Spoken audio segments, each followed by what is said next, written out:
시청자 여러분 안녕하십니까, 에디정입니다. 2024년 7월 5일 금요일입니다. 불타는 불금입니다.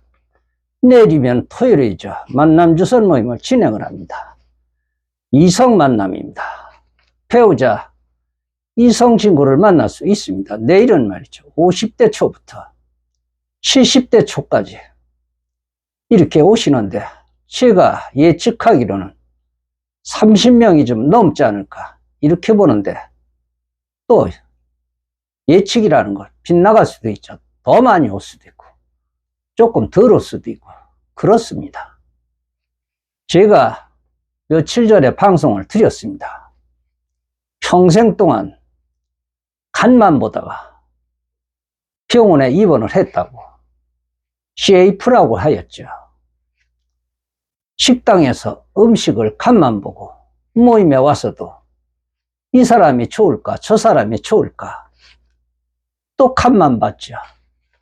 그러다가 요양병원에 들어와서 시한부 인생을 살면서도 저희 강남 파라다이스 방송을 보면서 늘 간만 보면서 이런 사람 해주세요, 저런 사람 해주세요, 그렇다는 말씀을 드렸습니다만, 이분에게는 재산도 누구한테 넘겨줄 사람도 없다고 합니다. 아무도 없다고 합니다. 아마 국가의 기숙이 될 수도 있겠죠. 재산은 한 20억 원 되는데 20억이면 작은 돈이 아닙니다. 좋은 사람 만나가지고 일찌감치 삶을 공유하고 또 함께 인생을 공유하면 아마 아프지 않았을 수도 있습니다. 그런데 지금은 세상을 떠났다가 오늘 부고장이 날라왔더군요. 고인의 명복을 빕니다. 늘 안타까워했는데 그렇게 됐습니다. 참, 이 내용을 보고 그 사람은 본인이 선택한 그런 운명의 길을 선택하셨습니다. 안타깝습니다. 그리고 건강이라는 것은 참 중요하죠. 내가 내 자신하고 싸워서 이겨야 됩니다. 이겨야 됩니다. 제가 말이죠, 어디 가서 아프고 병원에 가서 몇 군데 가서 종합진찰을 다 받아봐도 아무 이상이 없고 아주 건강하다고 합니다. 중요한 것은 제가 많이 아팠습니다. 무릎 아래 너무 아프고 뼈도 아프고, 그런데 병원에서는 이상이 없습니다. 그런데 어쩌다가 우리 무속인 선생들 만나고 그러면 나한테 신병이 있는 것이라고, 그래서 아픈 거라, 혹시 어디 아픈데 없느냐고 그러더군요. 그래서 제가 젊었을 때부터 하루에 진통제를 2번, 3번씩 계속 먹어왔습니다. 그런데 이제 내가 이대로 있다가 약도 내성이 생겨서 안 될 것 같고, 그래서 점점 가서 이것은 아니다 그랬습니다. 그래서 살아가면서 식단을 바꿔보기도 하고 운동도 바꿔보기도 하고 이렇게 저렇게 해서 바꿔봤습니다. 그런데 말이죠, 얼마 전서부터 그런 것이 싹 없어졌습니다. 약을 안 먹어도 되고 괜찮습니다. 그래서 저는 이 질병하고 싸우니라고 정신이 건강해야 되겠더라고요. 내 정신하고 싸우고 내 자신하고 싸워서 결국은 내가 이겼습니다. 회원님들, 이제는 우리가 뭐 어디 이상한 거 아프고 불가항력적으로 아픈 건 어쩔 수가 없습니다만, 그런 것은 말이죠, 다 인재입니다. 본인하고 싸워서 본인 자신에게 져서 그런 것 같습니다. 우리 회원님들 힘을 내시길 바랍니다. 제가 공개군을 드리기 전에 우리 회원님들, 이분들은 60대 남녀 여성입니다. 그런데 이 남성이 꽤 오래전에 저한테 신분증을 보여줬습니다. 신분증을. 그때가 60대 중반 됐습니다. 그런데 지금도 60대 중반이라고 하는 것입니다. 내가 선배님 그랬더니 무슨 소리라냐고. 나하고 같이 동년배 같은 건 사람인 줄 알았는데 무슨 내가 선배님이냐고 그런 얘기를 하더군요. 그래서 그런가 보다 하였습니다. 어느 날 여성분에게 이렇게 연락이 왔습니다. 에디정님, 그 사람이 말이죠. 저 지금 나도 힘들어 죽겠는데 돈을 빌려달라고 자꾸 그러더군요. 돈을 무슨 뭐를 막는데 무슨 뭐 2천만 원이 있대나 뭐 있어야 된다나 어쩌대나 그러더랍니다. 그래서 그분하고 사이가 어디까지 갔느냐고 솔직하게 얘기해 주셔야 된다고.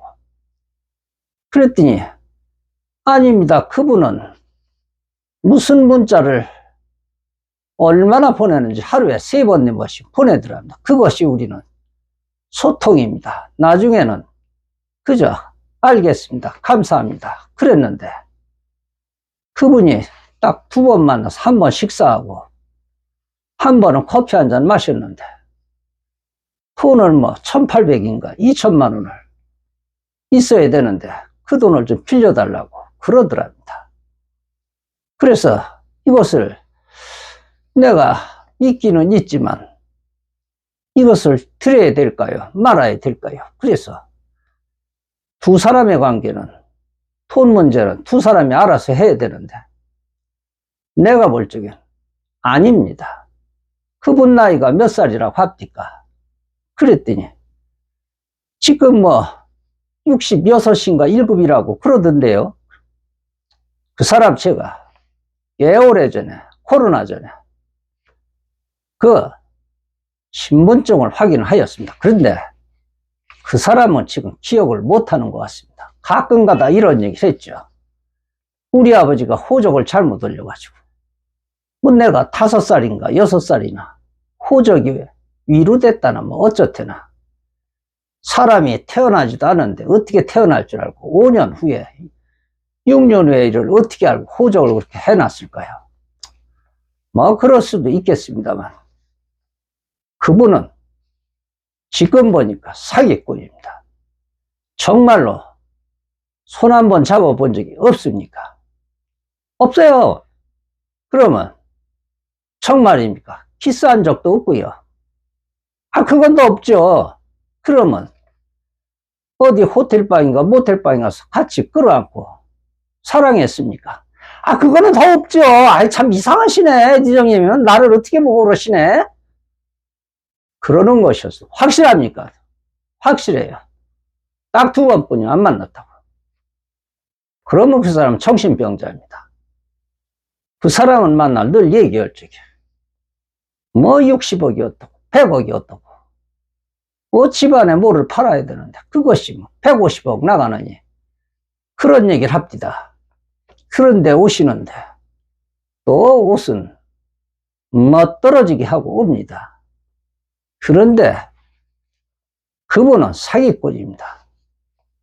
제가 그분 전문 직종으로 이렇게 전문 직종 자격증이 있는 것도 확인을 하였습니다. 그렇게 얘기를 했다면 그 사람은 사기꾼입니다. 사기꾼. 이 세상에는 사기꾼들이 꽤 있죠. 정치하는 사람들도 사기꾼들이 꽤 있습니다. 사람 사는 세상 그런 사람들이 꽤 많습니다. 참고하시기 바라겠습니다. 그래가지고 그 사람을 이럭저럭 얘기를 해봤는데 또 어느 여성한테 비슷한 얘기도 나오고 그래서 강퇴 처리를 하였습니다. 여기 오지 말라고 말이죠.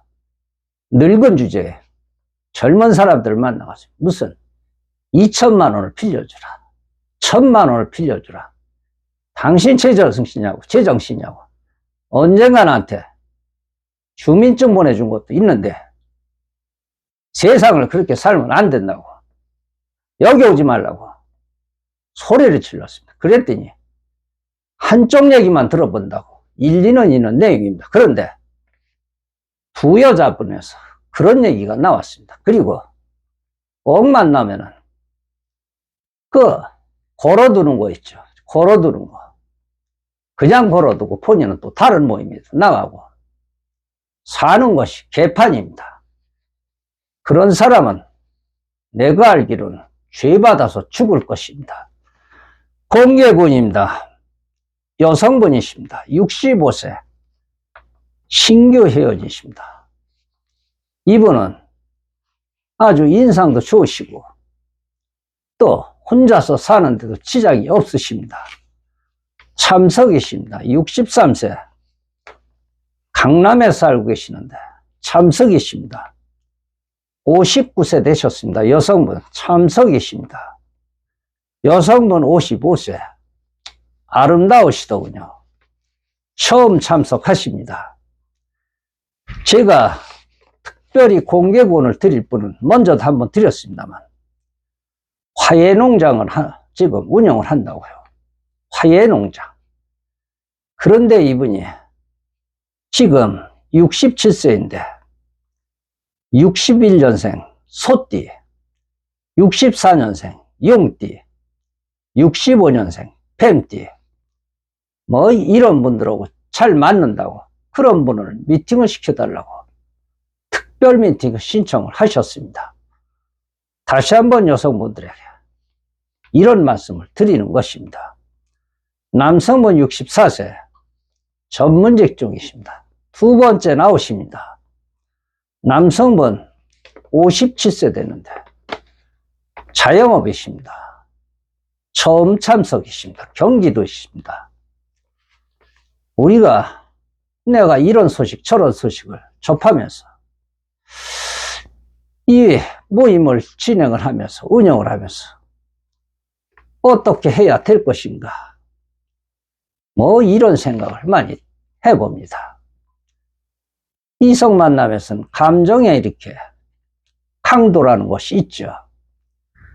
그것을 조절을 해야 하는데 변화의 충격으로 제한을 할 그런 방법은 없을까 고민을 좀 해봤습니다. 감정이라는 것은 아주 강렬하고 순간적이기 그런 때문이기도 하죠. 순간적인 그런 감정을 동반하는 그런 강렬함이라는 것이 과연 진정한 이성 만남에서 지속성이라는 것을 위험에 빠지게 하기도 하죠. 우리는 좀 더 냉철하고 그런 이성적인 만남 추구합니다. 조금 이런 분들은 모임에서 제한을 할 수밖에 없습니다. 흔히 하는 말로 사짜개질이 아주 많습니다. 시청해 주셔서 대단히 고맙습니다. 에디정이었습니다.